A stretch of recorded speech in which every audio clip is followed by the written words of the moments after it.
오늘 함께 볼 성경 말씀은 사무엘기상 8장 1에서 18절의 말씀이 되겠습니다. 제가 봉독하겠습니다. 사무엘은 늙자 자기 아들들을 이스라엘의 사사로 세웠다. 맏아들의 이름은 요엘이요 둘째 아들의 이름은 아비야다. 그들은 브엘세바에서 사사로 일하였다. 그러나 그 아들들은 아버지의 길을 따라 살지 않고 돈벌이에만 정신이 팔려 뇌물을 받고서 치우치게 재판하였다.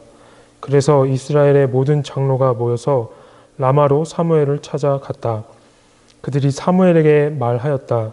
보십시오. 어른께서는 늙으셨고 아드님들은 어른께서 걸어오신 그 길을 따라 살지 않습니다. 그러므로 이제 모든 이방 나라들처럼 우리에게 왕을 세워주셔서 왕이 우리를 다스리게 하여 주십시오. 그러나 사무엘은 왕을 세워 다스리게 해달라는 장로들의 말에 마음이 상하여 주님께 기도를 드렸더니 주님께서 사무엘에게 말씀하셨다. 백성이 너에게 한 말을 다 들어주어라. 그들이 너를 버린 것이 아니라 나를 버려서 자기들의 왕이 되지 못하게 한 것이다. 그들은 내가 이집트에서 데리고 올라온 날부터 오늘까지 하는 일마다 그렇게 하여 나를 버리고 다른 신들을 섬기더니 너에게도 그렇게 하고 있다. 그러니 너는 이제 그들의 말을 들어주되 엄히 경고하여 그들을 다스릴 왕의 권한이 어떠한 것인지를 알려주어라.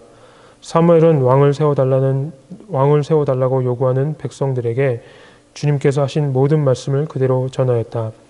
당신들을 다스릴 왕의 권한은 이러합니다. 그는 당신들의 아들들을 데려다가 그의 병거와 말을 다루는 일을 시키고 병거 앞에서 달리게 할 것입니다.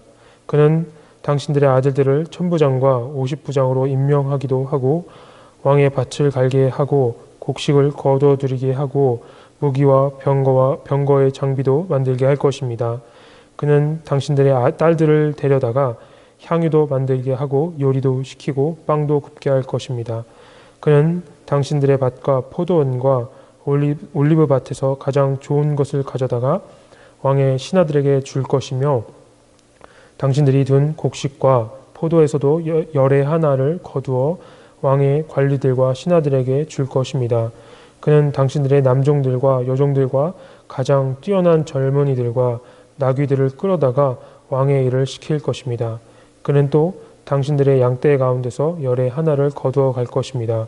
마침내 당신들까지 왕의 종이 될 것입니다. 그때야 당신들이 스스로 택한 왕 때문에 울부짖을 터이지만 그때 주님께서는 당신들의 기도에 응답하지 않으실 것입니다. 아멘. 이른 아침 가정에서 하나님을 예배하는 여러분들께 하나님의 은총이 함께 하시기를 바랍니다. 오늘은 사무엘기 8장의 말씀을 함께 나누어 보도록 하겠습니다. 사무엘기는 이스라엘 왕국의 초기 역사에 관한 기록이라고 할 수가 있겠습니다. 그런데 하나님 입장에서 보면 이 사무엘기는 하나님께서 자신의 마음에 합한 사람을 찾으시는 이야기다, 이렇게 말을 할 수가 있습니다. 사무엘기를 보시면 수많은 등장인물들이 나타났다 사라집니다. 이 수많은 인물들 속에서 하나님은 자신의 마음에 합한 사람을 찾기 위해 고군분투하십니다. 하나님의 마음에 합하여 이스라엘에 하나님의 뜻을 선보일 그런 사람을 찾으시는 것이죠. 그 과정에서 수많은 사람들이 나타났다 사라집니다.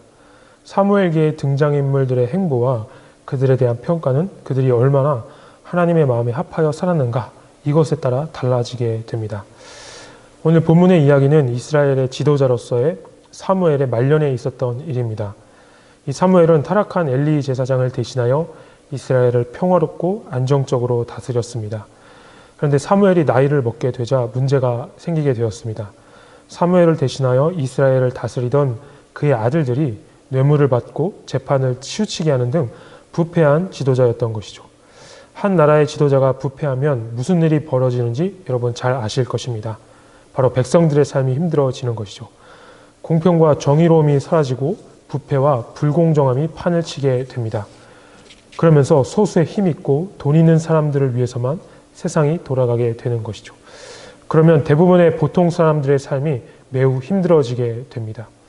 이런 상황이 이스라엘에 벌어졌던 것입니다. 그래서 이스라엘 백성을 대표하는 장로들이 사무엘을 찾아갔습니다. 그리고 사무엘에게 요청합니다. 우리에게 왕을 세워 주셔서 왕이 우리를 다스리게 하여 주십시오.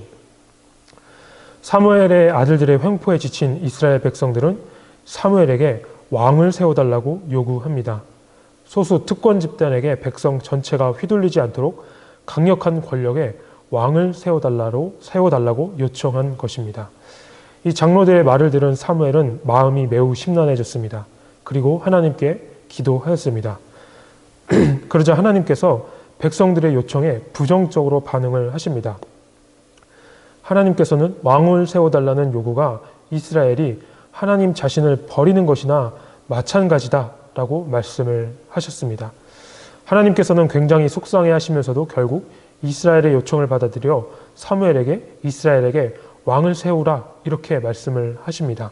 대신 왕의 권한이 무엇인지, 왕이 백성들에게 무슨 짓을 할지 명확히 알려주라 이렇게 말씀을 하십니다. 그래서 사무엘은 이스라엘 백성들을 모아놓고 왕이 백성들에게 무슨 일을 할지를 설명해 줍니다.